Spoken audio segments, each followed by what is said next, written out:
Ce cours est en fait un approfondissement du cours que je vous ai fait sur la pharmacologie du système rénine-angiotensine. Dans la pharmacologie du système rénine-angiotensine, on avait parlé de 4 classes de médicaments, ces deux-là, plus les inhibiteurs de la rénine, plus les anti-aldostérone.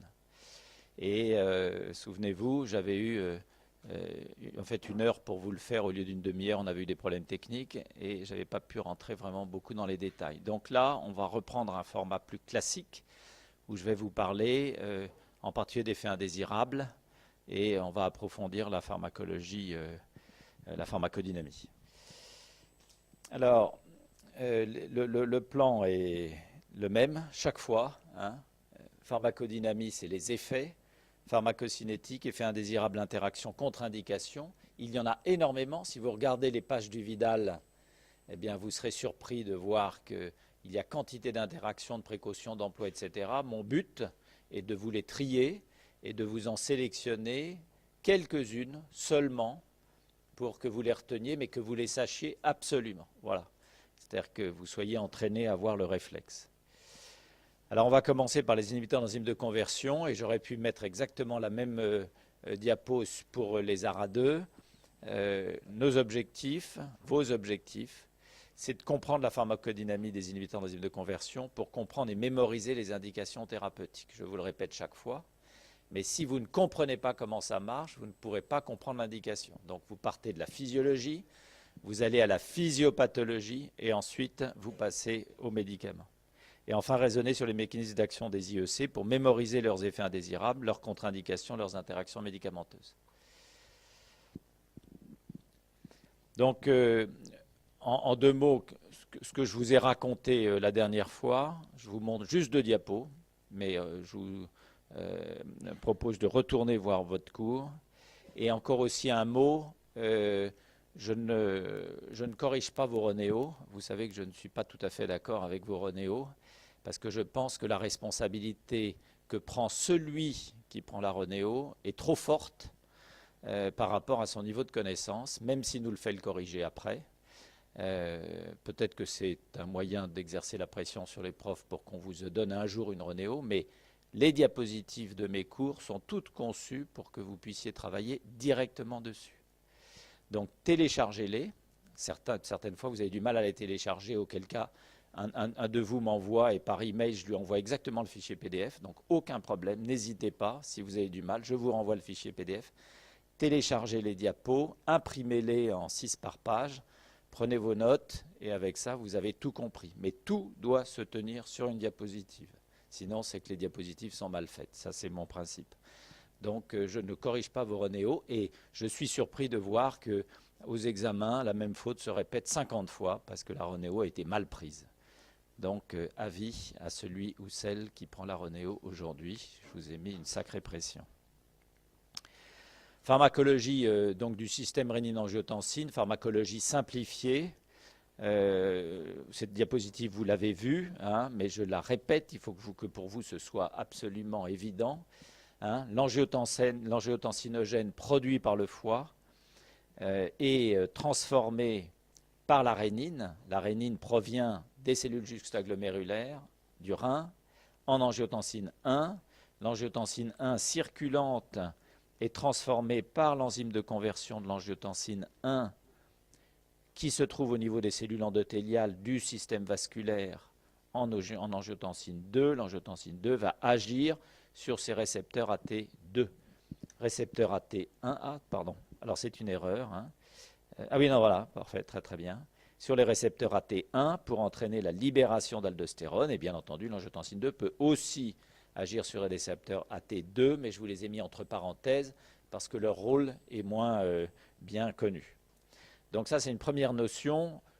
Tout se passe autour d'une angiotensine 1 circulante et la transformation angiotensine 1 angiotensine 2 se fait dans le sang circulant. Les inhibiteurs d'enzymes de conversion, les antagonistes des récepteurs de l'angiotensine 2, ARA2 pour simplifier, IEC pour simplifier, transforment, bloquent certaines transformations. IEC est un inhibiteur d'enzymes, je vous en ai reparlé la dernière fois, on vous en a parlé aussi l'année dernière au cours de la première année. Autant l'inhibiteur d'enzyme de conversion est un inhibiteur d'enzyme, autant les antagonistes des récepteurs de l'angiotensine 2 sont des molécules qui vont bloquer les récepteurs. Donc ce n'est pas du tout le même système d'action. Et vous allez comprendre pourquoi. Donc voilà un résumé. Retournez bien voir votre cours et ça suffira comme ça. Alors maintenant, avec les IEC, les indications. Base pharmacologique des indications des IEC. Il y a une indication majeure qui est l'hypertension artérielle. L'hypertension artérielle, c'est 15 millions de sujets en France, sur 66 millions, c'est 1 milliard dans le monde. Donc c'est une maladie extrêmement fréquente. Et vous comprenez pourquoi ces médicaments doivent être aussi bien connus, parce que ce sont des médicaments extrêmement prescrits dans l'hypertension. On dit que c'est des médicaments de première intention. Ça veut dire que quand vous démarrez le traitement, vous allez voir en stratégie thérapeutique, quand vous démarrez le traitement, vous avez le choix entre plusieurs classes. Eh bien, cette classe des IEC, classe pharmacologique, et apprenez bien la différence entre une classe pharmacologique et une classe thérapeutique.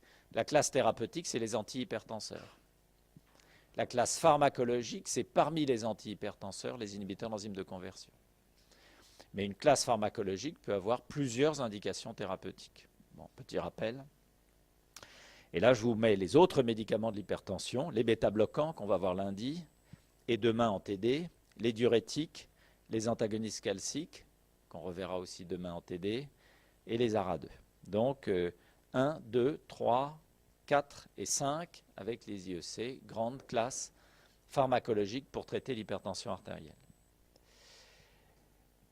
Pourquoi c'est intéressant de bloquer le système rénine-angiotensine? Parce que, comme je vous l'ai montré plusieurs fois, cette diapositive, l'hypertension est une maladie plurifactorielle qui fait intervenir, en fonction des individus, divers types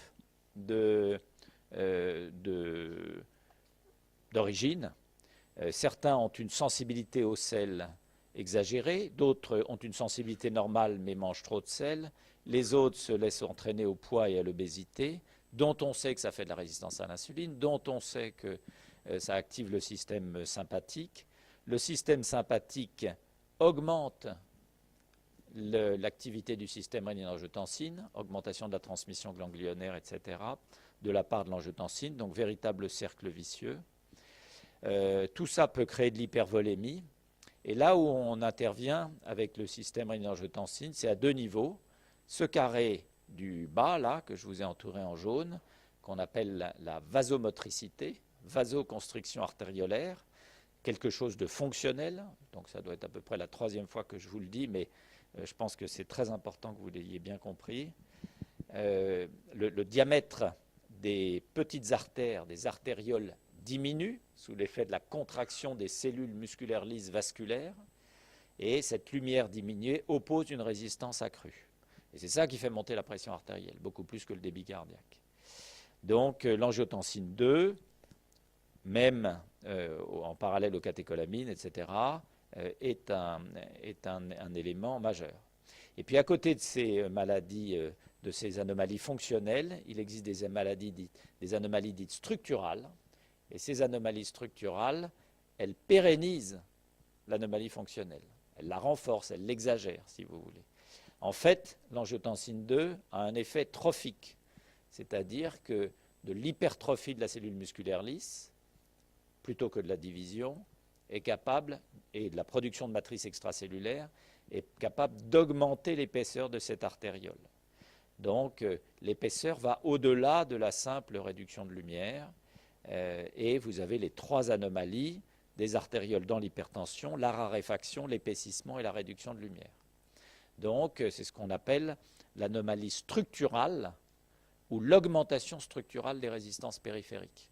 Voilà. Donc on commence par entraîner de la vasoconstriction. Une vasoconstriction très prolongée associée à un phénomène trophique permet de fixer structurellement l'augmentation des résistances périphériques. Et les bloqueurs du système rénine-angiotensine, en bloquant ce système-là, ce processus, permettent de réverser très progressivement, mois après mois, ces phénomènes-là. Donc comprenez bien, vous voyez, je prends plus de temps pour expliquer maintenant que je n'en avais avant, ces phénomènes de vasoconstriction transformés en anomalies structurales. Les IEC donc bloquent, ça c'est le deuxième schéma que je vous avais montré la dernière fois, qui est un peu plus détaillé, mais en fait je l'ai ajouté ici juste pour vous montrer, pour vous rappeler ce petit encadré qui pour vous doit être absolument automatique, hein, ça, parce que c'est beaucoup plus facile de comprendre cette physiopathologie si vous connaissez les effets de la stimulation des récepteurs AT1 de l'angiotensine 2. 1, la vasoconstriction, on en a beaucoup parlé. 2, la soif. 3, l'activation du système nerveux sympathique. Augmentation de la transmission ganglionnaire. 4, la rétention hydrosodée au travers de la sécrétion d'aldostérone. 5, l'augmentation en elle-même de la sécrétion d'aldostérone. Et 6, la diminution de la sécrétion de rénine, qui est un effet hormonal de rétrorégulation dont je vous parlerai tout à l'heure. Donc si vous avez à la fois de la soif et à la fois de la sécrétion d'aldostérone qui va retenir de l'eau et du sel, eh bien, vous buvez plus d'eau, vous mangez plus salé. L'appétit pour le sel aussi, j'aurais pu le rajouter là, l'appétit pour le sel est un effet de l'angiotensine 2. Eh bien, vous augmentez la volémie en même temps que vous augmentez la vasoconstriction. Et je reviens sur la diapositive précédente. Et là, tout se met en place. Augmentation de la volémie associée à la vasoconstriction et aux anomalies structurales fait monter beaucoup la pression artérielle.